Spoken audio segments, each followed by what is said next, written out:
Bismillahirrahmanirrahim ta'ala wa barakatuh. Bismillah, alhamdulillah, wassalatu wassalamu ala rasulillah Sayyidina Muhammad bin Abdullah wa ala alihi wa sahbihi wa mawalah. Qalu subhanaka la ilma lana illa ma 'allamtana innaka antal alimul hakim. Rabbi yassir wa la tu'assir, Rabbi tammim bi khair. Ahbabuna fillah, bapak-bapak, ibu-ibu yang sama-sama mencari ridha Allah Subhanahu wa taala. Semoga di bulan Ramadan ini yang telah kita jalani bersama menjadi asbab keberkahan untuk kita semua. Dimudahkan kita untuk melaksanakan ibadah di dalam bulan tersebut. Diijabah hajat dan doa kita, sehat walafiat sekeluarga dalam lindungan Allah Subhanahu wa taala. Wa bisanadil muttasil ila al-Imam Hammami Az-Zadah wa usulihi wa furu'ihi أنه قال وبقوله تعالى أولم يرى الإنسان أنا خلقناه من نطفة فإذا هو خصيم مبين. Awalam yaral insanu anna khalaqnahu, dan apakah manusia tidak memperhatikan anna khalaqnahu min nutfatin, bahwasanya Allah Subhanahu wa taala menciptakan mereka itu dengan segumpal mani. Fa idza huwa khasimum mubin, maka tiba-tiba ia menjadi penantang. Penantang siapa? Penantangnya Allah Subhanahu wa taala. Allah berikan kenikmatan, Allah berikan kehidupan, Allah berikan daripada fasilitas yang gratis, tapi malah dia jauh daripada Allah Subhanahu wa ta'ala.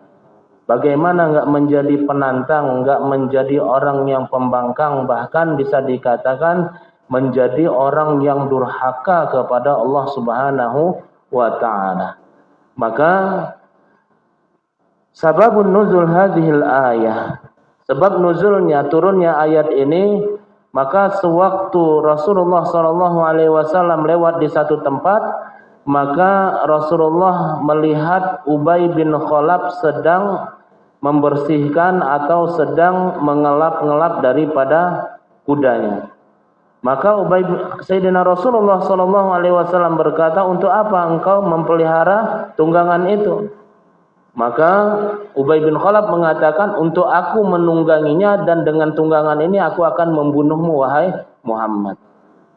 Maka disitulah seketika Allah Subhanahu wa taala menurunkan Rasulullah sallallahu alaihi wasallam sebagai rasul, sebagai anbiya untuk kafatan linnas, yang menurunkan adalah Allah, yang memerintahkan adalah Allah. Tapi seketika hadirnya Rasulullah di hadapan Ubay bin Khalaf, malahan Ubay bin Khalaf mengajak berantem atau memusuhi Nabi sallallahu alaihi wasallam. Fa idza huwa khasimum mubin, tiba-tiba dia mau berbuat semena-mena dengan apa yang telah Allah Subhanahu wa taala utus kepada Ubay bin Khalaf. Bahkan di dalam riwayat lain dikatakan Rasulullah sallallahu alaihi wasallam katakan, bukan engkau yang membunuhku, tapi aku yang membunuhmu wahai Ubay bin Khalaf. Maka seketika itu Rasulullah pergi. Maka setelah ba'du minal ayyam, setelah hari-hari berlalu, maka terjadilah perperangan, sehingga dihadapkan daripada pasukan kaum muslimin dengan kaum musyrikin kala itu, kaum kafirin kala itu. Maka Rasulullah sallallahu alaihi wasallam berhadapan dengan Ubay bin Khalaf. Maka seketika itu tombaknya Nabi mengenai pelipisnya daripada Ubay bin Khalaf tersebut. Maka Ubay bin Khalaf seketika itu menjerit seperti jeritannya hewan yang sedang disembelih.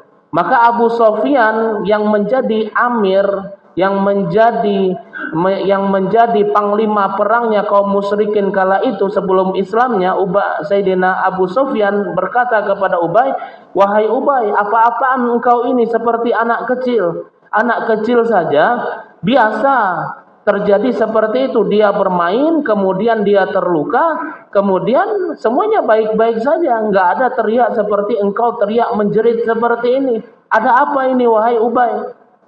Maka Ubay bin Khalaf mengatakan, wahai Aba Sofyan, bukan karena luka ini yang aku jeritkan, yang aku teriakkan, yang aku histeris, akan tetapi dengan luka ini aku yakin betul bahwasanya aku akan binasa. Kenapa? Sebelum jauh hari, sewaktu Rasulullah pernah menanyakan tentangku, untuk apa engkau memelihara kuda dan untuk apa engkau membersihkan daripada kuda tersebut? Maka aku katakan, kuda ini untuk aku tunggangi dan untuk aku membunuhmu wahai Muhammad.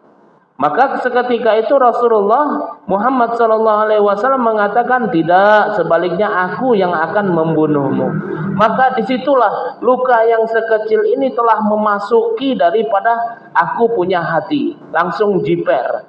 Maka seketika itu dengan keyakinan Ubay bin Khalaf bahwasanya dia akan binasa, maka setelah beberapa waktu dengan kejadian dengan torehan daripada anak tombak tersebut yang mengenai pelipisnya, menyebabkan Ubay bin Khalaf mati, meninggal dunia.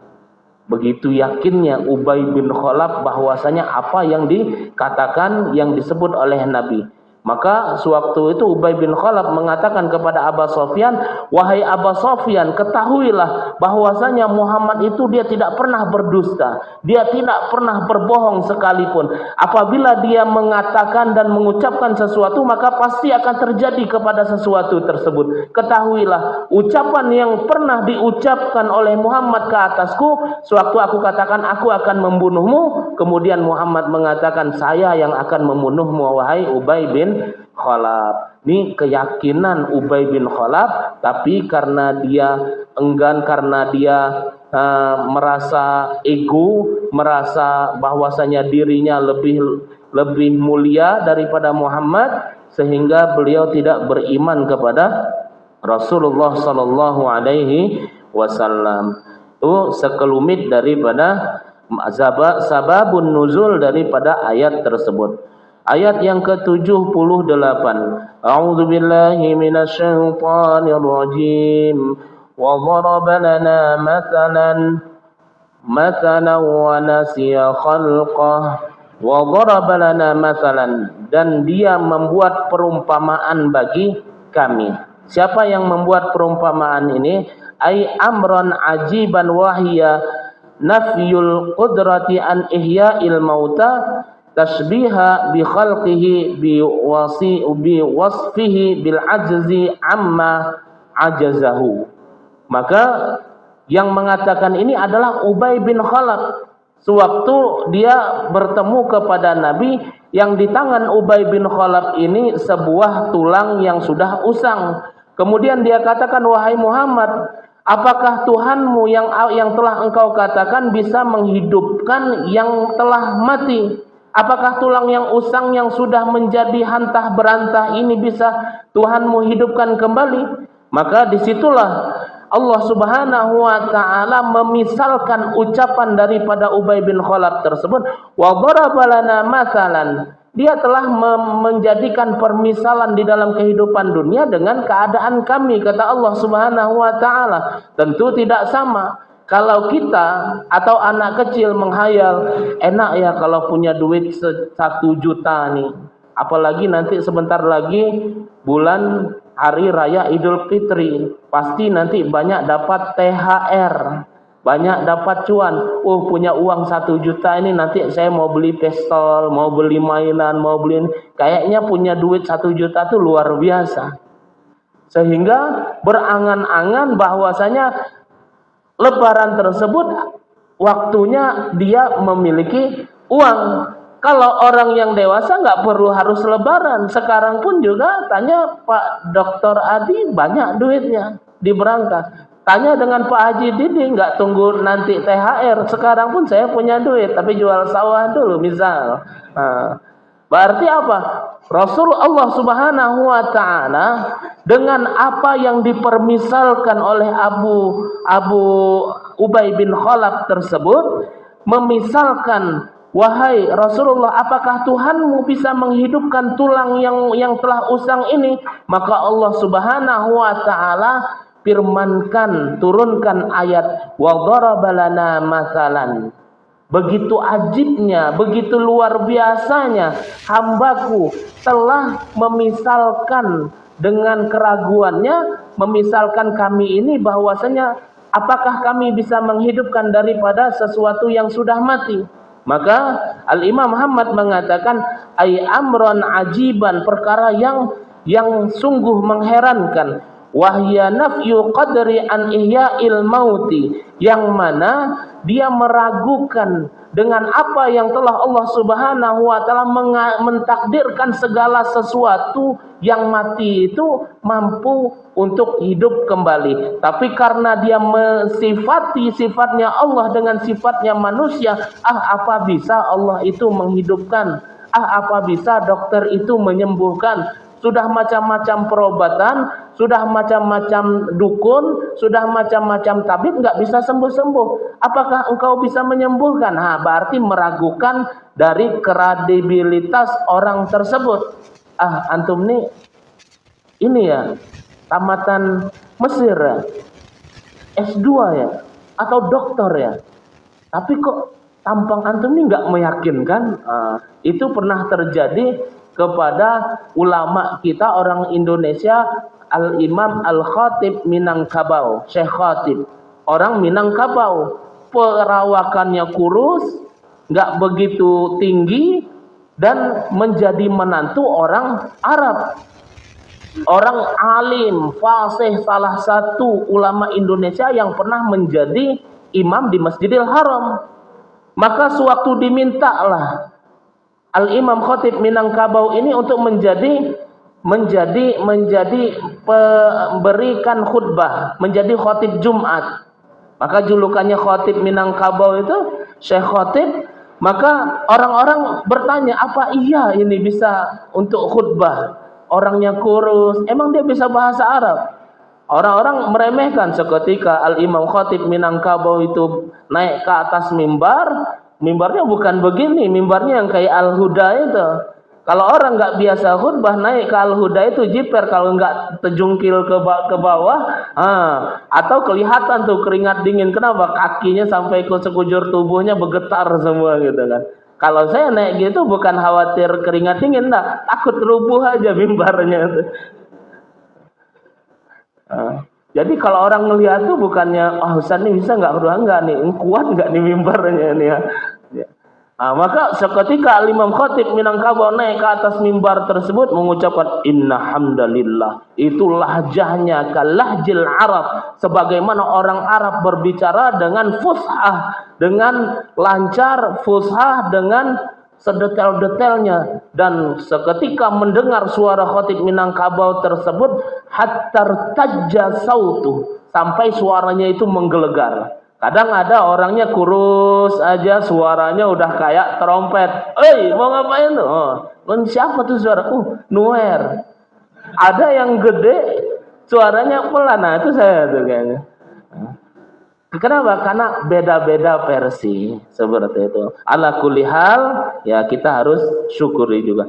Maka seketika orang melihat keadaan khutbahnya Al-Imam Khatib Minangkabau tersebut, mereka mengakui, Masya Allah, tidak ada sesuatu yang tidak ada pengganti setelah Khatib Minangkabau tersebut setelah kematiannya. Kenapa? Karena dibilang balighul Indonesia, balighul Asia, mubaligh, orang yang pensyarah dari Indonesia yang menguasai daripada macam-macam turuqul ilm, jalan-jalan ilmu, faqih, muhaddis, ahli nahu, dan macam-macam fan dia kuasai. Itu meragukan dari pandangan mata. Maka Allah Subhanahu wa taala mentamsilkan ucapan Ubay bin Khalaf ini seketika dia ragu bahwasanya Allah Subhanahu wa taala, sebagaimana yang telah Rasulullah sampaikan kepada sahabatnya, kepada penduduk Mekah dan Madinah, Allah yuhyil mauta biizniha, Allah yang menghidupkan manusia dengan izinnya. Yuhyi wa yumitu wa huwa ala kulli syai'in qadir. Dialah Allah yang menghidupkan, yang mematikan dengan izin Allah, dengan kuasanya Allah. maka Ubay bin Khalaf datang kepada Muhammad mau mendiskreditkan. Apa benar Tuhanmu itu bisa menghidupkan yang mati? Ini tulang manusia di tangan saya ini yang sudah usang. Maka Allah Subhanahu wa taala firmankan apa yang telah dibantah, yang diragukan oleh Ubay bin Khalaf tersebut, sehingga beliau Al-Imam Hammami Az-Zadah mengatakan begitu ajib, begitu luar biasanya, begitu herannya seseorang yang menyifati qudrat iradat Allah dengan sifatnya manusia. Sungguh perkara tersebut perkara yang tidak bisa diambil kebenarannya.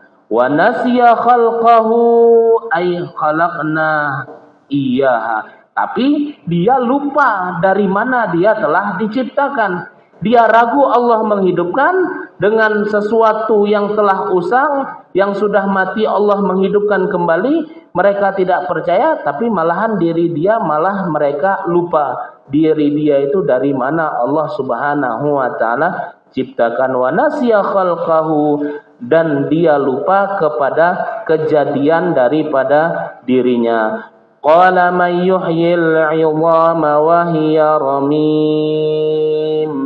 Maka ia berkata, siapakah yang dapat menghidupkan tulang benulang yang telah hancur lebur? Jadi perkataan daripada Ubay bin Khalaf menjadikan turunnya wahyu untuk mengingatkan bahwasanya ente pernah begini kan, mengatakan pernah menjadikan sesuatu yang engkau ragukan tersebut menjadi yang engkau iskal, menjadi tanda tanya di dalam dirimu. Oh, berarti ada firman Allah itu yang turun bukan karena Allah mewahyukan, tapi karena ada orang yang paling fasik, ada orang yang paling kufur, ada orang yang paling pembangkang. Fa idza huwa khasimum mubin, orang yang begitu pembangkangnya kepada Allah, ucapan dia menjadikan Allah Subhanahu wa taala turunkan ayat persis sama dengan apa yang telah diucapkannya. Contoh, Allah Subhanahu wa taala menceritakan wa yauma yuhsyaru a'da'ullahu ilan nari fahum yuzaun. Telah digiring musuh-musuh Allah ke Jahannam. Mereka dalam keadaan cerai-berai, dalam keadaan sendiri-sendiri. Dan syahida alaihim sam'uhum wa absaruhum wa juluduhum bima kanu ya'malun, sehingga kulit-kulit mereka, pendengaran mereka akan bersaksi atas apa yang telah mereka lakukan selama di dunia. Berarti Allah Subhanahu wa taala menurunkan wahyu Al-Qur'an menceritakan keadaan musuh-musuh Allah. Tapi satu sisi Allah menceritakan juga keadaan komenan ahli neraka tersebut dalam keadaannya. Komennya apa? Wa qalu li juludihim lima syahidtum alaina. Ahli neraka semuanya ngomong kepada kulit, wahai kulit, kenapa engkau bersaksi kepada kami? Berarti yang ngomong siapa? Ahli neraka, yang ucapannya tersebut Allah Subhanahu wa taala abadikan dan diturunkan sebagai wahyu untuk apa? Wa dzikra lidzakirin, untuk mengingatkan bagi orang yang mau diingatkan. Atau Sayyidina Luqman Al-Hakim mengatakan, menasihati kepada anaknya, ya bunayya aqimis shalah, ya bunayya aqimis shalah. Terus wa'mur bil ma'ruf wanhau 'anil munkar wasbir 'ala ma asabak inna dzalika min 'azmil umur. Itu perkataannya Sayyidina Luqman Al-Hakim kepada anaknya. Karena kalimat tersebut luar biasanya di dalam kedudukan di sisi Allah, sehingga kalimatnya daripada Luqmanul Hakim diabadikan Allah, dan sehingga menjadikan wahyu oleh Allah Subhanahu wa taala kepada Rasulullah berbentuk kalamullah taala. Dan begitu juga pernah Sayyidina Umar ibn Khattab berpandangan kepada ummahatil mukminin, kepada istri-istri Rasulullah. alangkah baiknya ummahatil mukminin ini untuk menutupkan daripada kerudung-kerudungnya tersebut dan melabuhkan daripada tudungnya atau daripada mukenanya atau daripada kerudungnya. Maka dengan ucapan Sayyidina Umar itu ada namanya muqtatafatul ayah. Sehingga dari ucapan Sayyidina Umar tersebut turun ayat Allah Subhanahu wa taala untuk memerintahkan bagi kaum perempuan untuk melabuhkan daripada tudung atau daripada selendang, daripada julbab mereka, min jalabibihinna. Maka seketika diragukan keadaan tersebut, Allah Subhanahu wa taala mengingatkan sesuatu yang pernah diucapkan dengan keraguan yang dia membawa tulang mendulang kepada Rasulullah sallallahu alaihi wasallam, mengatakan apakah tulang ini bisa hidup kembali menjadi manusia? Maka Allah Subhanahu wa taala firmankan untuk mengingatkan daripada Ubay bin Khalaf tersebut laknatullah, wa qala may yuhyil 'idhama wa hiya ramin. Siapakah yang dapat menghidupkan tulang belulang yang telah hancur lebur atau luluh lantah atau rusak? Baliyatun atau rusak. Walam yakul ramiyatun li'annahu ma'dulun an fa'ilatin wa kullu ma kana ma'dulan an fa'ilatin fajihatun waznihi ka'annahu masrufun an ikhwanihi. Jadi kenapa Allah Subhanahu wa taala mengatakan wahya ramiyun wa qala may yuhyil 'idhama wahya ramim. Padahal asal katanya ramiyatun. Maka ulama dari kalangan ilmu nahwu dan ilmu sharaf mengatakan asal katanya ramiyatun atau ramiyah sama. Kenapa? Karena di situ ramiyatun anggap menjadi li'annahu ma'dulun, menjadi pengganti atau asal daripada katanya anfa'ilatin atau ramiyatin. Wa kullu ma kana ma'dulatan anfa'ilatin fajihatun wa zahnihi ka'annahu masrufun an ikhwanihi.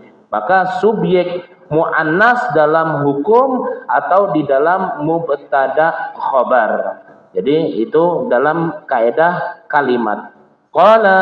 Qaulihi ta'ala, Allah Subhanahu wa taala berfirman, wa ma kanat ummuka baghiyah, atau seperti ummuka baghiyah. Asal katanya baghiyatun. Wahya ramim. Seperti kalimat wa ma kana ummuka baghiyah. Maka asal katanya baghiyatun usqitoha'i, maka dihapus haknya li'annaha masrufatun an baghiyatin. Kenapa? Karena menjadi pengganti daripada baghiyatin. Itu dalam kaidah nahwu sharaf. Enggak paham enggak apa-apa.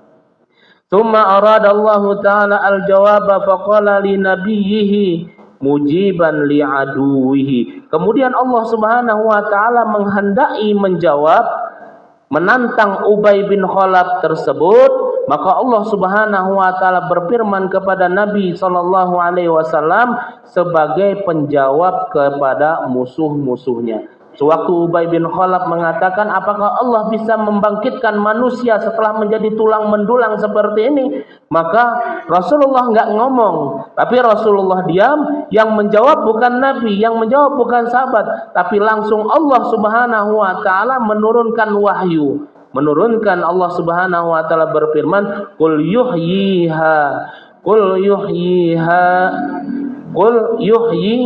alladzi ansha'aha awwala marrah. Katakanlah wahai Muhammad, ia akan dihidupkan oleh Allah Subhanahu wa taala yang menciptakannya, ansha'aha awwala marrah wa huwa bikulli khalqin alim. dan dia maha mengetahui segala makhluknya.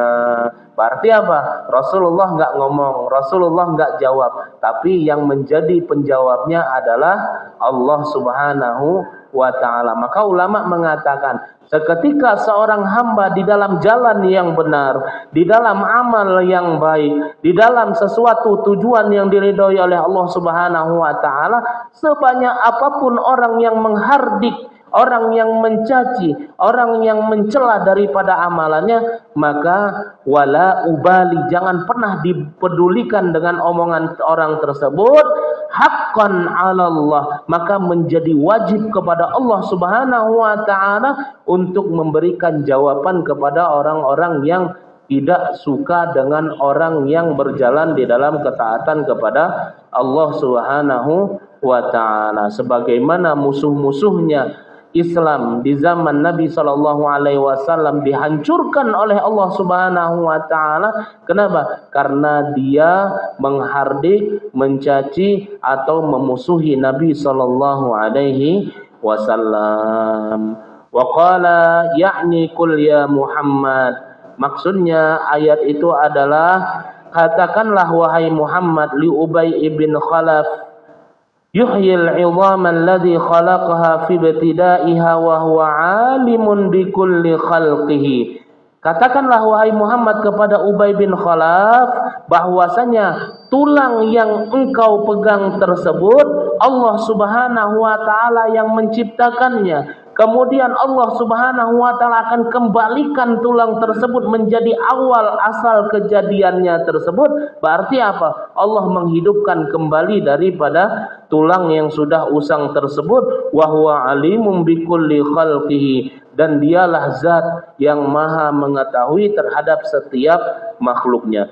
Wa huwal khaliqul ladzi khalaqa min qutratin ma'in, dan dialah Allah Subhanahu wa ta'ala yang menciptakan dari setetes daripada sperma suratan kehidupan yang namanya manusia. Afala yaqdiruna ayyakhluqaha minat turab. Maka mufassir mengatakan Allah yang menciptakan manusia itu dengan wujud manusia saat ini. Yang Allah ciptakan manusia itu hanya dengan segumpal air mani. Masa iya Allah tidak mampu menciptakan manusia kembali dengan debu-debu daripada tulang mendulang tersebut. Daripada air mani sperma satu tetes saja bisa menjadi manusia dengan surahnya min ahsanil khaliqin, dengan sebaik-baik penciptaan. Masa iya Allah tidak mampu menciptakan manusia kembali daripada turab, daripada debu-debu daripada tulang tersebut. Maka li'anna musawwirina lam yusawwiruna min ma'in, karena sesungguhnya para pematung, li'annal musawwirina, karena orang pematung-pematung di zaman dulu atau zaman sekarang, la yusawwiruna minal ma'i, mereka tidak dapat membuat patung daripada air. Kira-kira ada nggak berhala dibuat daripada air? Nggak ada. Ada nggak kira-kira sesuatu masjid yang dibuat atau rumah dibuat daripada air? Nggak ada. Allah menciptakan manusia dengan bahan bakunya air sperma. Sesuatu yang mustahil wujud sesuatu keadaan dengan air kecuali dibekukan. Mirip air ada. Di mana istananya Nabi Allah Sulaiman, hanya mirip air, keramik yang mirip keteplek seperti air, sehingga Ratu Bilqis masuk ke kerajaan Sulaiman menyingkapkan betisnya sehingga terlihat daripada betisnya Ratu Bilqis. Kenapa? Perasaan dia itu bukan keramik, perasaannya air. Sekarang Allah ciptakan manusia bahan bakunya berupa air. Coba apa kira-kira bahan baku penciptaan keadaan benda daripada air? Nggak ada. Kalau ada, dibekukan dulu. Ini nggak proses daripada beku membeku. Yang ada apa? Ya itulah. Lagi puasa nggak boleh. Waqala, maka Mufassir mengatakan orang-orang yang bikin berhala saja mereka tidak bisa bikin berhala daripada patung, daripada air. Walakin akan tetapi yusawwiruna minat turabi wattin. Akan tetapi mereka membuat patung-patung dari debu dan dari tanah. Rumah dibuat dari tanah, mobil dari tanah, atau dari debu, bisa dibuat daripada debu. Bahkan triplek bukan dari kayu lagi, dari serutan, daripada bekas dari serutan-serutan. Ada triplek apa itu namanya? Triplek kayu itu PVC ya namanya. Apa itulah pokoknya. Itu dari debu-debunya dari serutan-serutan kayu, jadilah berupa triplek dan segala macamnya. Maka kalau orang pemahat patung membikin berhala, mereka memerlukan tanah atau memerlukan daripada debu. Berarti kalau dia membikin sesuatu dengan keadaan yang baku seperti debu dan tanah, bagaimana dia bisa mau membikin patung berhala berupa bahan pokoknya menjadi air? Sedangkan Allah membikin manusia dengan surah ahsanul khaliqin, bahan bakunya air. Berarti mudah bagi Allah menciptakan manusia dengan bahan baku daripada tanah dan debu. Walakin yusawwiruna minat turabi watin wa huwa qadirun ala kulli syai'in. Akan tetapi mereka membuat patung dari debu dan tanah. Sedangkan Allah adalah zat yang maha berkuasa atas segala sesuatu. Allah Subhanahu wa taala berfirman ayat ke-80, Allazi ja'ala lakum minasy syajaril akhdari nara, yaitu Tuhan yang menjadikan untukmu api dari kayu hijau, akhdar. Allah yang menciptakan api dari pohon yang hijau, yaitu Allah yang menjadikan untukmu api dari kayu yang hijau. Fa idza antum minhu tuqidun, tiba-tiba kamu nyalakan api dari kayu tersebut. Fa idza antum minhu tuqidun, tiba-tiba antum menyalakan api daripada pohon kayu tersebut. Kok tadi ayatnya membahas tentang air sperma penciptaan manusia, kok sekarang Allah menceritakan daripada pohon yang mengeluarkan daripada api, atau api yang datangnya daripada batang pohon. Nanti akan kembali kepada seluruh daripada pembahasan kita tersebut. Kal marahi wal ifar, yaitu kayu yang bernama marah dan ifar. Wa qala Ibnu Abbas radhiyallahu taala anhuma, berkata Abdullah ibn Abbas, semoga Allah Subhanahu wa taala meridhai keduanya, suhuma sajaratani bil bariyati yuqal li ahadihima al marah wal ukhra al ifar. Jadi kayu marah dan ifar adalah dua jenis pohon di daratan, beradanya di daratan, bukan di langit atau bukan di laut, tapi pohon tersebut memang tumbuh di daratan. Dua jenis pohon tersebut, salah satunya disebut marah dan yang lainnya disebut dengan ifar. Faman arada ayyuqidan nar, barang siapa yang ingin menyalakan api, qata'a ghisnaini minhuma, maka dia hendaklah mengambil satu pokok di antara keduanya tersebut, kemudian satu batang tersebut dipatahkan menjadi dua, misla masawik, batang pohon tersebut mirip dengan masawik, dengan pokok atau batang siwak. Itu 11-12, mirip sekali, enggak sama tapi mirip dengan batang pohon daripada masawik. Kalau mau menyalakan api, patahkan dua batang kayu tersebut, kemudian digosokkan satu sama lainnya. Wa huma ahdarani yaqturu minhumal ma'a, sedangkan daripada pohon tersebut berwarna hijau yang menetes cairan dari dua pohon tersebut. Jadi pohon tersebut memiliki daripada cairan di dalamnya tersebut. Wa yushaku marahu ala ifari fatakhruju minhum an-naru biiznillahi ta'ala. Maka gesekkan antara kedua dari salah satu pohon tersebut, dipatahkan dua, digosokkan, maka api akan keluar dari keduanya dengan izin Allah Subhanahu wa taala. Jadi kalau orang zaman dahulu itu mau bikin api, ranting-ranting digosok, jadilah api tersebut. Itu keluar api dari mana? Dari biiznillahi ta'ala. Wa minhu dihuna wa tuqiduna ay min tilka syajarah, dan dari kayu itu kalian bisa memercikkan api dan kalian menyalakan api, maksudnya dari pohon tersebut. Yaqulul arabu fi kulli syajaratin nar, jadi bangsa Arab berkata setiap batang pohon itu memiliki api. Wa illa lam yustakhraj ma'un marahi wal iffah, dan jika tidak maka cairan kayu marak dan ifar tidak akan mengeluarkan api. Jadi pepatah Arab dulu, setiap kayu itu potensi mengeluarkan daripada api. Makanya kalau di Tungkal itu rumah-rumahnya zaman dulu dari kayu. Rumahnya dari kayu. Itu bahkan kayu itu udah kayak kerupuk. Saking lamanya berdiri kokoh, bahkan kalau yang di sana itu viralnya bukannya gempa, bukannya banjir, viralnya itu kalau terjadi kebakaran. Kalau kebakaran itu bukan 1-2 rumah, ratusan rumah habis terbakar semuanya. Karena falsafat Arab mengatakan setiap pokok kayu itu memiliki atau mempunyai api. Wa qala al-hukama'u fi kulli syajaratin narun illa al-inabu.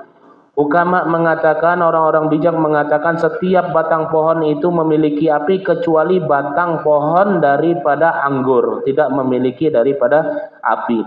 Fama yaqdiru ayyajma'al ma'a wan nara fi kulli wahidatin, maka siapa saja yang mampu menghimpun air dan api di setiap materi wahidatin fahuwa qadirun ala ayyuhya al-mauta la mahalataha. Di sini sambung lagi dengan ayat sebelumnya itu.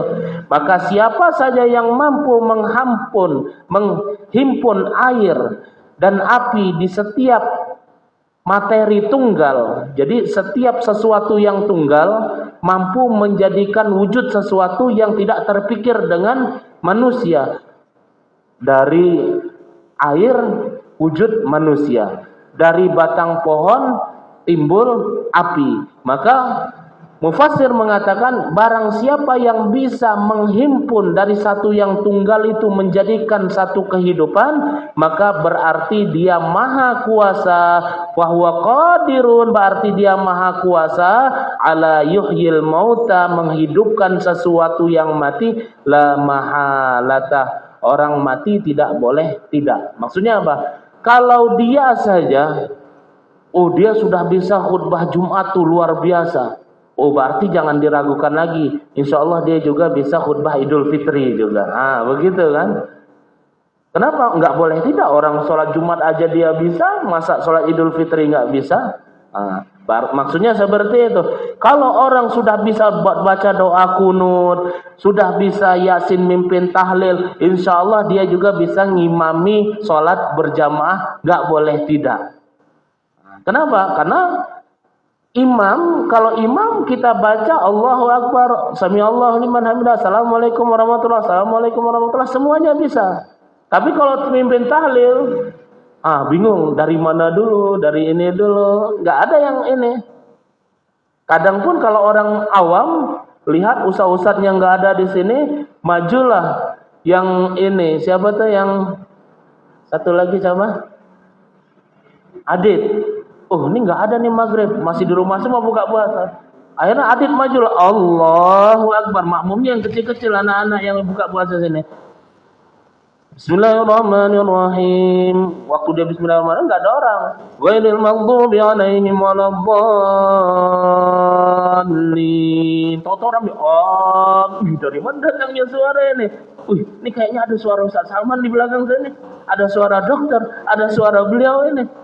Ini kok tiba-tiba rame, tadi perasaan enggak ada. Itu sudah enggak terbaca lagi surat itu. Kenapa? Ini joker semua di belakangnya ini.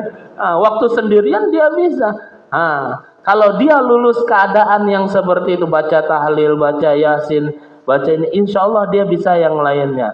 Begitu juga falsafat mufassir mengatakan, istinbat mufassir mengatakan, kalaulah seseorang tersebut mampu menghidupkan daripada air, mampu mewujudkan api daripada batang pohon, berarti tidak ada susahnya bagi Allah Subhanahu wa taala menghidupkan dari sesuatu yang namanya debu atau tulang. Wa qala ta'ala ayat 81, awalaysa alladhi khalaqas samawati wal arda biqadirin ala an yakhluqa mithlahum bala wa huwal khallaqul alim.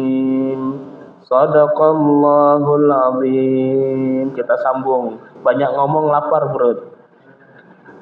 Ayat 81, 82, 83 hatam. Berarti minggu depan kita pengajian terakhir, kitabnya hatam.